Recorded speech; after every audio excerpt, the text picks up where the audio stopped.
70 के दशक में मोहम्मद रफ़ी साहब के गाने ने जमकर सुर्खियां बटोरी और लोगों की जुबान पर यह गीत चढ़ चुका था और वो गीत था आज मौसम बड़ा बेईमान है। लेकिन उस वक्त किसी ने शायद ये सोचा नहीं था कि आने वाले समय में मौसम की इस बेईमानी पर हम एक गंभीर चर्चा करेंगे और ये जो मौसम की बेईमानी है वो इस कदर भारी पड़ जाएगी कि ये आपकी जान पर भी आफत बन जाएगी। नमस्कार, आप देखना शुरू कर चुके हैं स्वदेश विशेष। मैं हूं आपके साथ प्रशांत पांडे। जी हां, अप्रैल की शुरुआत भर है और सूरज आसमान से आग बरसाने लगा है। देश के कई राज्य अभी से जून जुलाई जैसी गर्मी का सितम झेल रहे हैं, लेकिन इन सब से अलग दो खास स्टडीज आई हैं। एक तो विश्व स्वास्थ्य संगठन की ओर से, संयुक्त राष्ट्र की ओर से, और दूसरी स्टडी लैंसेट की एक रिपोर्ट। और ये रिपोर्ट कहती है कि ये जो बढ़ती गर्मी है, ये जो एक्सट्रीम हीट है, ये जो हीट वेव जिसकी बात आजकल आए दिन हो रही है, ये साहब आपकी जान का दुश्मन बनता जा रहा है। और जान का दुश्मन इस कदर कि लाखों मौतें हो रही हैं। बीते सालों की बात करें तो 2000 और 2004 और इसके साथ ही 2017, 2021, ये दो आंकड़े आप सामने रखिए। 2000 से 2004, 2017 से 2021, इसके बीच हीट वेव के कारण मौतों में भारत में 55% की बढ़ोतरी हुई है। और ये हाल हमारे देश का एक्सट्रीम हीट से होने वाली मौत की वजह से है। पूरी दुनिया की अगर बात करें तो दुनिया भर में गर्मी से होने वाली मौतों में भी 68% की इस दौरान बढ़ोतरी देखी गई। और इसका असर केवल जान पर ही नहीं बल्कि देश की जीडीपी पर देखने को मिलता है। वो कैसे कि साहब, जब गर्मी ज्यादा पड़ेगी तो लोगों की जो कार्य क्षमता है, लोगों के काम करने के जो घंटे हैं वो कम होंगे। और इस रिपोर्ट में ये कहा जा रहा है कि इस वजह से जीडीपी को, भारत की जीडीपी को 5.4% का इनकम लॉस हुआ है। यानी ये लोग जो इतने घंटे कम काम किए या गर्मी की वजह से काम नहीं कर पाए, उनकी इनकम लॉस 5.4% की दर से पूरी जीडीपी के आकलन में बैठती है। तो शायद अब यह कहना गलत नहीं है कि मौसम हमारी इकोनॉमी, हमारे सेहत, इन सभी को पूरी तरह से इस वक्त बेचैन कर रहा है। और इन सब के बीच जो फार्मेसी सेक्टर है वो पूरी तरह से आगे बढ़ रहा है और उसमें एक इजाफा देखने को मिल रहा है। उस पर भी हम चर्चा करेंगे। फार्मास्यूटिकल कंपनीज ने जो मुनाफे की रेस पकड़ी है वो काफ़ी तेज पकड़ी है और इस पर भी हम आएंगे। और इस खास चर्चा में हमारे साथ बेहद खास एक्सपर्ट्स जुड़ रहे हैं, तो ज़रा मैं उनसे परिचय आपका करा दूं। तो हमारे साथ तीन बेहद खास मेहमान इस चर्चा में हैं। हमारे साथ सुमेरा अब्दुल अली मैम हैं, जानी मानी पर्यावरणविद हैं, आवाज़ फाउंडेशन से जुड़ी हुई हैं। बहुत बहुत स्वागत सुमेरा मैम आपका इस खास चर्चा में। इसके साथ ही डॉक्टर अमनदीप सिंह हैं, आप हैं associate professor SF college of pharmacy Moga में। बहुत बहुत स्वागत डॉक्टर अमनदीप। और डॉक्टर पंकज वर्मा हैं, senior consultant internal medicine, Narayana hospital Gurugram से। डॉक्टर पवन, माफ कीजिए, डॉक्टर पंकज, आपका भी बहुत बहुत स्वागत है। और सबसे पहले सुमेरा मैम, मैं आपके पास आऊं, कुछ आंकड़े जो हमने सामने रखे हैं, जो लैंसेट की एक रिपोर्ट है वो साफ तौर पर यह कह रही है कि पिछले 2 दशकों में अगर पूरी दुनिया को देखें तो जो वैश्विक मौतें हैं उनमें 2/3 इजाफा देखने को मिल रहा है। भारत की हम बात करें 2000 और 2004 और उसके बाद हम 2017 से 2021, इस दौरान जो मौत का आंकड़ा है उसमें 55% यानी 55% इंक्रीज देखा गया है। क्या ये आंकड़े आपको चिंता भरे लग रहे हैं या वाकई जो नेग्लिजेंस नजर आया है उसका ये परिणाम है? जो क्लाइमेट चेंज कहते हैं वो एक बहुत ब्रॉड टर्म है, जो सबको पता है अभी कि क्लाइमेट चेंज के वजह से हमारा मौसम बदल रहा है।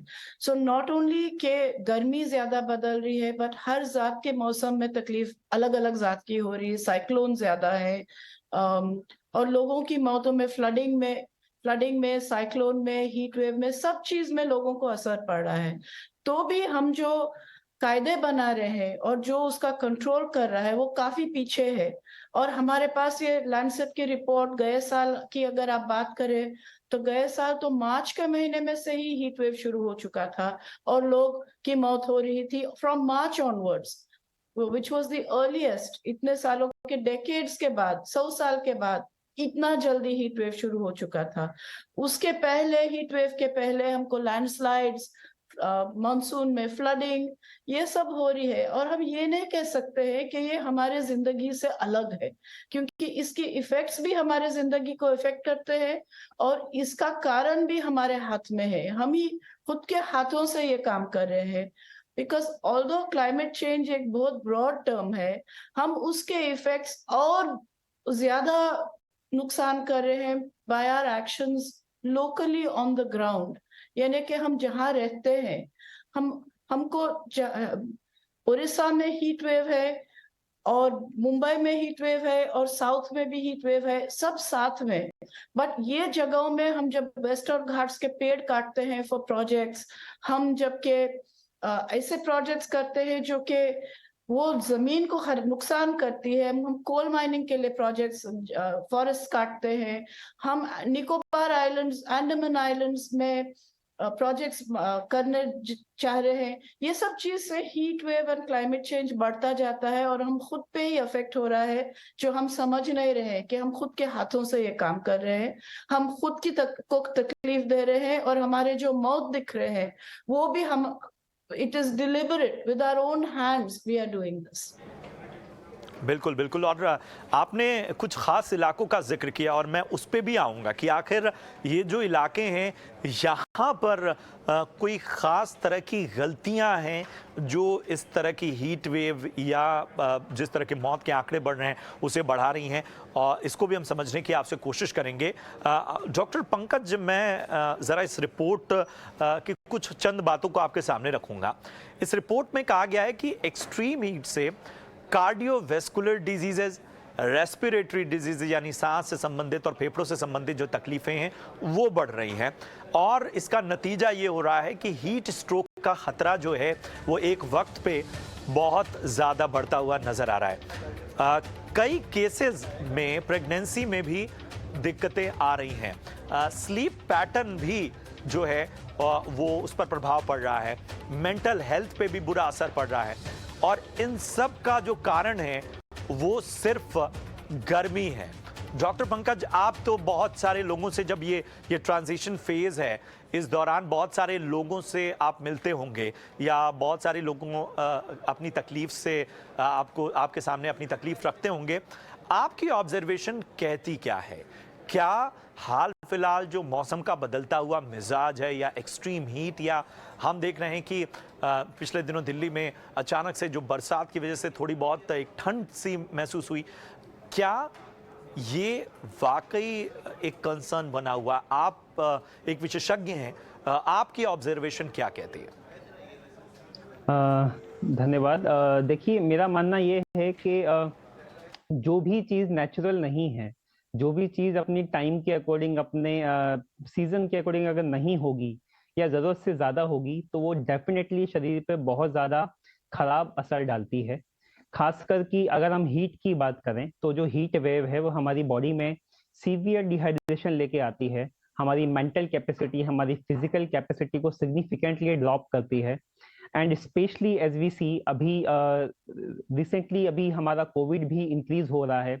Now for last 1 week we are seeing lot of patient of fever, and the top of it, अगर आपका heat wave है and आपको fever भी है, तो there is a very high risk of damaging your body, damaging your organ, and जो आपकी death है या जो आपका complications हैं उनका risk बहुत ज़्यादा बढ़ जाता है।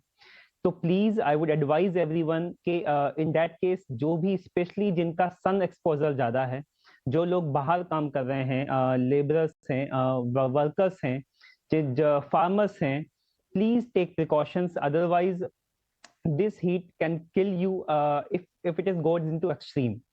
तो जो भी जब आपकी बॉडी का टेम्परेचर जो कि सामान्यतः 37 डिग्री होता है, अगर वो 38 पहुंचता है तो आपकी बॉडी में थोड़ी बहुत दिक्कत आती है।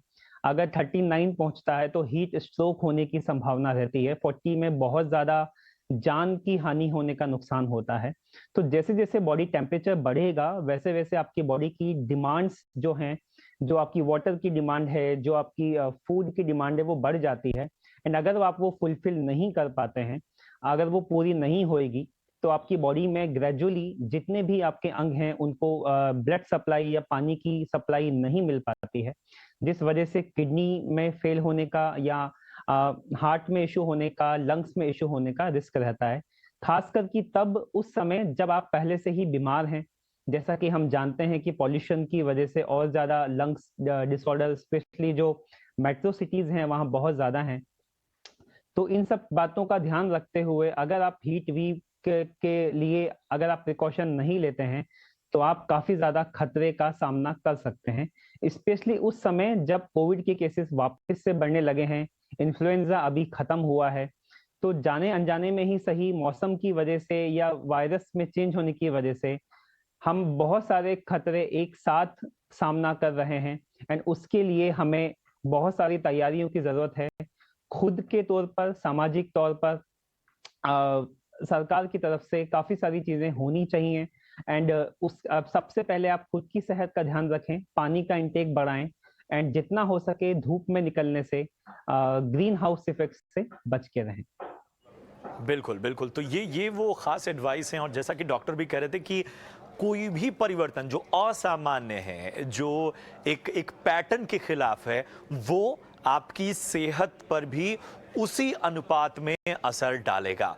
और डॉक्टर अमनदीप के पास मैं आऊं उसके पहले, जैसा मैंने कहा कि सेहत के लिहाज से, इकोनॉमी के लिहाज से थोड़ी बहुत चिंता जो हम हैं वो हम सामने रख रहे हैं। सबसे ज़्यादा चिंताजनक जो मौत का आंकड़ा है वो है, लेकिन एक जो सेक्टर है वो इसमें चमक रहा है, इस ट्रांजिशन में चमक रहा है, और वो फार्मा सेक्टर। किस तरह से, जरा देख लेते हैं। तो ग्राफिक्स के जरिए आपको हम दिखाते हैं। तो जो दवाओं की डिमांड है इस साल जनवरी से मार्च के बीच, यानी जो FY23 है उसका जो चौथी तिमाही है, उसमें 11% डिमांड बढ़ गई है। यही वो फेज है जब कोरोना और जो बाकी इन्फ्लुएंजा और तमाम तकलीफें वो बढ़ रही हैं, और इस दौरान एंटी इन्फेक्शन और पेन किलर दवाओं की ज्यादा डिमांड बढ़ी है।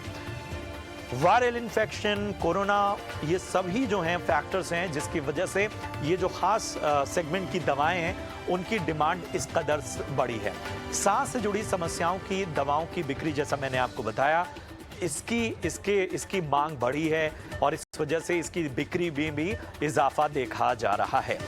अब खास तौर पे जो एंटी इन्फेक्टिव हैं, यानी इन्फेक्शन से बचाने वाली आपको दवाएं, पेन किलर यानी अलग अलग तरह के जो दर्द हैं उससे बचाने वाली दवाएं हैं, और सांस से जुड़ी जो दवाओं का घरेलू बाजार में अगर डोमेस्टिक मार्केट को देखें, डोमेस्टिक फार्मा मार्केट को, तो वो पूरा जो है उसमें 30% तक का उसमें मार्केट शेयर रखते हैं। रेस्पिरेटरी मेडिसिन, जैसा मैंने बताया आपको, सांस से संबंधित जो तकलीफें हैं, आपके फेफड़े के इन्फेक्शन से जुड़ी हुई जो भी तकलीफें हैं, उस सेगमेंट में भी 50% से ज्यादा की जो बढ़ोतरी है, ग्रोथ है, वो देखी गई है। तो एक तरफ आपके हेल्थ का नुकसान, जैसे कहा जाता है कि साहब आप डॉक्टर को जो है वो पैसे देने से अच्छा है कि आप थोड़ा सा ध्यान रख लीजिए, और इसमें भी कफ सिरप का बहुत बड़ा हिस्सा है इस सेगमेंट में, जिसमें ये डिमांड नजर आ रही है। और डॉक्टर अमनदीप के पास मैं जाऊंगा इन तमाम आंकड़ों के साथ, और उनके पास जाऊं उससे पहले आप ये जो चीजें देख रहे हैं उसमें कई आंकड़े और भी हैं, जैसे एंटी इन्फेक्टिव मेडिसिन सेगमेंट में 34% वैल्यू और 28% वॉल्यूम ग्रोथ। जी हाँ, जो सबसे बड़ा मार्केट है वो यही है, जहां पे इन्फेक्शन जो वाली आपकी बीमारियां, संक्रमण जो तरह तरह के हैं, उससे होने वाली जो तकलीफें हैं, उसमें जो है वो इस तरह की तकलीफें नजर आ रही हैं।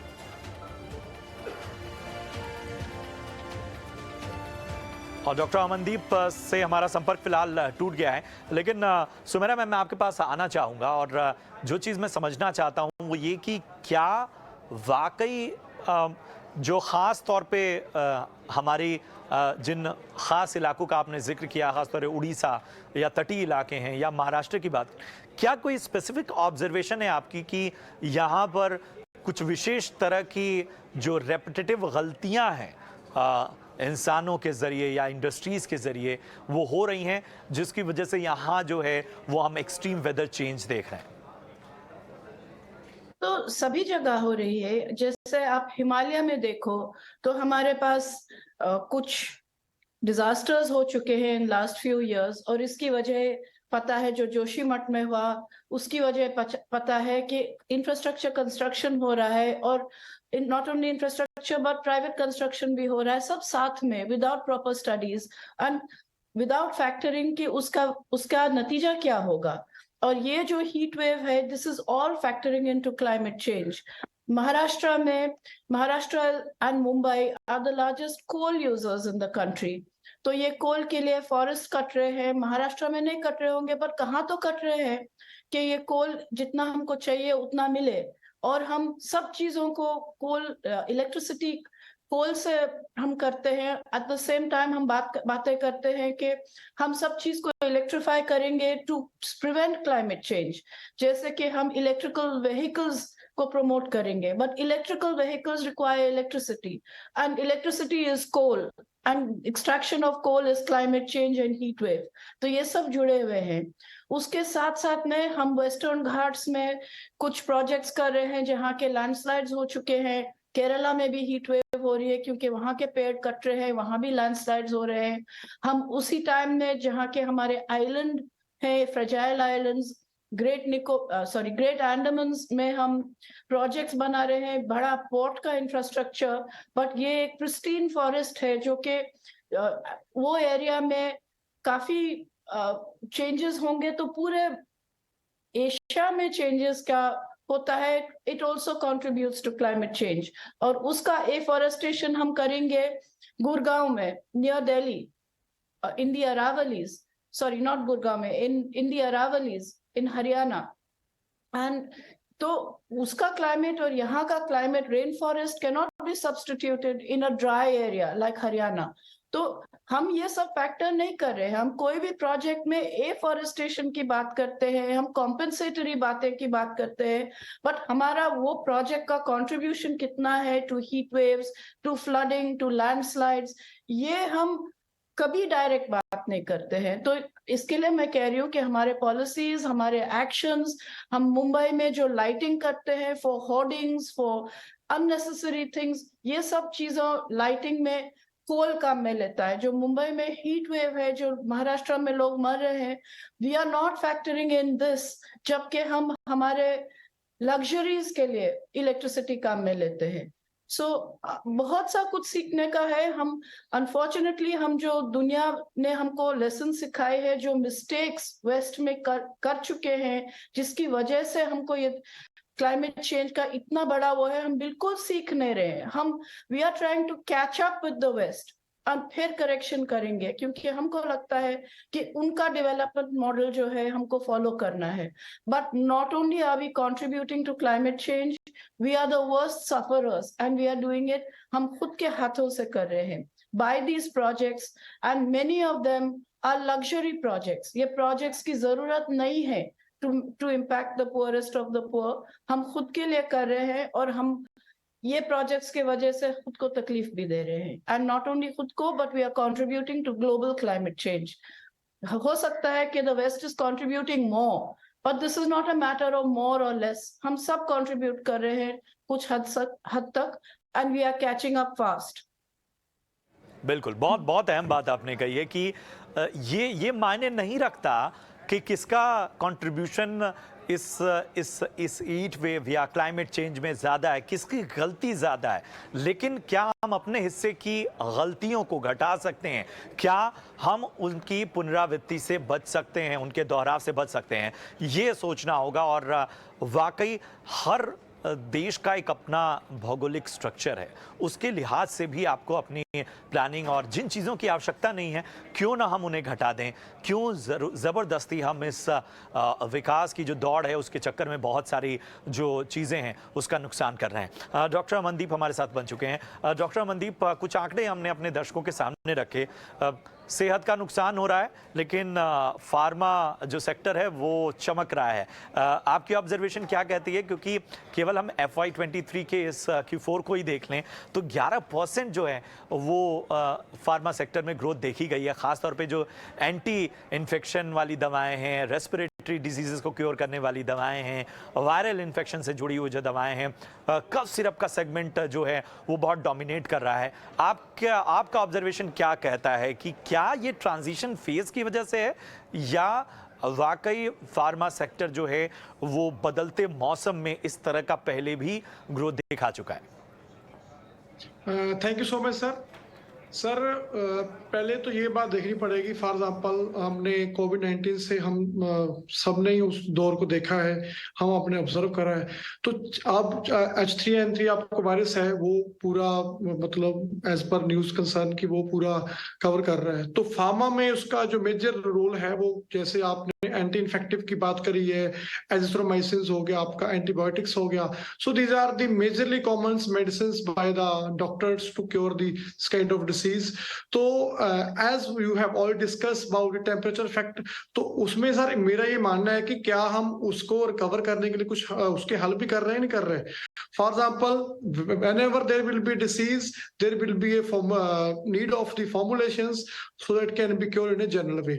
So सर ये मानना ये है कि अगर टेम्परेचर राइज हो रहा है तो what kind of efforts are taken by our governments, what kind of efforts are taken by our individuals, क्या प्लांटेशन ड्राइव की तरफ मूव कर रहे हैं, either we are only proceeding for the just to collect the money. Sir, these are all are the, I think so, one of the major parameters which must be include our daily schedule also, which must be habitat also, so that it can be contribute to far, we can say that far way better health of the peoples. बिल्कुल बिल्कुल, बहुत अहम बात आपने कही है कि वाकई जो हैं वो बहुत छोटी छोटी चीज़ें हैं जिनको देखना होगा। डॉक्टर पंकज, एक चीज़ मैं समझना चाहूँगा, जब हम बात करते हैं गर्मी से मौतों की और आंकड़े उसकी गवाही दे रहे हैं, मैं ये समझना चाहूँगा कि वो कौन कौन से कारण हैं या वो कौन कौन सी बीमारियां या वो सिचुएशन वैसी पहुंच जाती है जब कोई व्यक्ति एक्सट्रीम हीट की वजह से जो लैंसेट की रिपोर्ट में कहा गया है कि बहुत स्पेसिफिक कहा गया है कि ये हीट वेव से हुई मौतों में ये इजाफा देखा गया है। कौन कौन से वो कारण हैं या कौन कौन सी वो बीमारियां हैं जो लोगों की इस तरह से मौत की तरफ ले जाती हैं? जी, ठीक कहा आपने। फीवर जो है मतलब हीट एक बहुत मेजर रीजन है हीट वेव में कंट्रीब्यूट करने वाला, लेकिन केवल हीट के एक्सपोजर से भी आपका ये तकलीफ बढ़ सकता है, आपकी जान का जोखिम हो सकता है। क्यों? जैसे ही हमारा बॉडी टेम्परेचर रेस करता है, हमारी बॉडी में जो एंजाइम, जो हमारी डिमांड है, जो हमारी पानी की डिमांड है, जो हमारी मल्टीपल एंजाइम्स की डिमांड है, वो बढ़ जाती है। एंड अगर हमने उसको पूरा नहीं किया तो बॉडी में फिर उसके कॉम्प्लिकेशंस दिखने लगते हैं। खास करके इस मौसम में, जैसे कि अभी इन्फ्लुएंजा गया है, हाई ग्रेड फीवर, जो फीवर की मेडिसिन है, जो एंटीवायरल मेडिसिन है जो बिक रही है, वो इसीलिए क्योंकि पेशेंट्स को सिम्टम्स काफी ज्यादा आ रहे हैं, बुखार लोगों का ठीक नहीं हो पा रहा है। और अगर ऐसे बुखार के चलते साथ में हीट का एक्सपोजर भी बढ़ जाए तो ये बॉडी के लिए बहुत ज्यादा खतरनाक है, क्योंकि ऐसे केसेस में बॉडी के काफी सारे सिस्टम काम करना बंद कर देते हैं, जिसको हम MODS यानी मल्टी ऑर्गन डिसफंक्शन सिंड्रोम बोलते हैं। ऐसा एकदम से बॉडी नहीं पहुंचती है, लेकिन अगर आपने सिम्टम्स को नेग्लेक्ट किया, शुरुआत में अगर हमारा बॉडी का टेम्परेचर 1 डिग्री भी बढ़ेगा तो शुरुआत में हमें पसीना आता है, घबराहट होती है, लेकिन अगर ज्यादा बढ़ गया तो पसीना आना भी बंद हो जाता है, क्योंकि वो भी एक तरह का वाटर लॉस है बॉडी से। तो आप उस स्टेज पे खुद को ना पहुंचने दें। अगर आपको बुखार है तो तुरंत अपना मेडिसिन लें, डॉक्टर को दिखाएं। अगर आपको लू लगी है, अगर आपका धूप का एक्सपोजर हुआ है, तो तुरंत अपने आप को ठंडे वातावरण में लेके जाएं, पानी की कमी को पूरा करें। अगर बॉडी का टेम्परेचर 1 डिग्री भी बढ़ता है तो हमारी बॉडी की डिमांड 1 लीटर पानी से बढ़ जाती है। मान लीजिए किसी एक आम इंसान को 2 से 3 लीटर पानी पीने का चाहिए, तो अगर वो टेम्परेचर बॉडी का या बाहर का टेम्परेचर बढ़ेगा तो हर 1 डिग्री के बढ़ने पर उसकी डिमांड 500 ml से 1 लीटर हर डिग्री के साथ बढ़ती जाएगी। यानी अगर आपका टेम्परेचर 39-40 पहुंचता है तो 3 से 4 लीटर एक्स्ट्रा पानी चाहिए। ना सिर्फ पानी, शरीर में पसीने के लॉस की वजह से सोडियम, पोटेशियम, विटामिन, मिनरल्स की कमी भी आती है, उसकी पूर्ति भी करनी जरूरी है।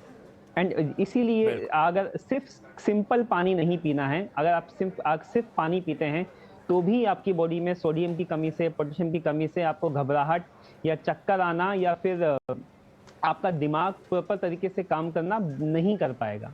तो ऐसे केसेस में आप इलेक्ट्रोल का पानी पिएं, नमक का पानी पिएं, नींबू की शिकंजी पिएं, ठंडा पानी पिएं। जितना इलेक्ट्रोल वाटर जो हमारी गवर्नमेंट रिकमेंड करती है, WHO रिकमेंड करता है, ORS का जो पानी है, ये आप सभी के लिए एक तरह से वरदान है। बच्चों में ही नहीं, बड़ों के लिए भी वरदान है। खासकर कि वो लोग जो पहले से बीमार हैं, जो पहले से कमज़ोर हैं, जिनका बीपी पहले से लो रहता है, वो महिला हैं जो यंग हैं, क्योंकि यंग फीमेल्स का बीपी नॉर्मली लोअर साइड में रहता है। तो ऐसे लोग खास ध्यान रखें। कभी भी खाली पेट सुबह सुबह घर से ना निकलें, अपने काम पे ना जाएं, क्योंकि अगर आप खाली पेट गए हैं, बॉडी में नमक की कमी है, खाने की कमी है, तो बीपी लो होने की, घबराहट, चक्कर आने की बिल्कुल ये अक्सर लोग ये बातें अक्सर लोग निगलेक्ट करते हैं, नज़रअंदाज करते हैं, जिसकी वजह से जिस तरह से डॉक्टर ने बताया कि ये एक ऐसा प्रोसेस है जिसमें आप शुरू की आपकी जो नज़रअंदाज करने की प्रवृत्ति है वो आपको इस तरह के खतरे की ओर ले जाती है। लेकिन वाकई चिंताजनक बात है, हीट की वजह से, एक्सट्रीम गर्मी की वजह से इस तरह से मौत के जो फिगर्स आ रहे हैं उसके बारे में सोचना होगा, पॉलिसी मेकर्स को सोचना होगा, और इसके साथ ही हमें भी सोचना होगा हमारी जिम्मेदारी क्या है। हमें भी देखना होगा कि हम कहाँ गलतियाँ कर रहे हैं। जाहिर सी बात है कि इन सब के बीच में हमें यह भी देखना है कि जो आंकड़े कह रहे हैं कि ये कलेक्टिवली बहुत सारी चीज़ों पर इफेक्ट डालते हैं, हमारे जीडीपी को नुकसान पहुंचाते हैं, हमारी वर्कफोर्स को नुकसान पहुंचाते हैं, हमारी कार्यक्षमता पर सीधा असर डालते हैं, हमारा इनकम लॉस होता है। तो नुकसान एक नहीं है, और हेल्थ का नुकसान, जिंदगी चला जाना सबसे बड़ा नुकसान। बहुत बहुत शुक्रिया करेंगे अपने तीनों खास मेहमानों का हमसे इस चर्चा में जुड़ने के लिए। सुमेरा जी, डॉक्टर अमनदीप, डॉक्टर पंकज, आप सभी का बहुत बहुत शुक्रिया इस खास विश्लेषण के लिए। फिलहाल पूरी टीम को दीजिए इजाजत। आप देखते रहिए ET नाउ स्वदेश। नमस्कार।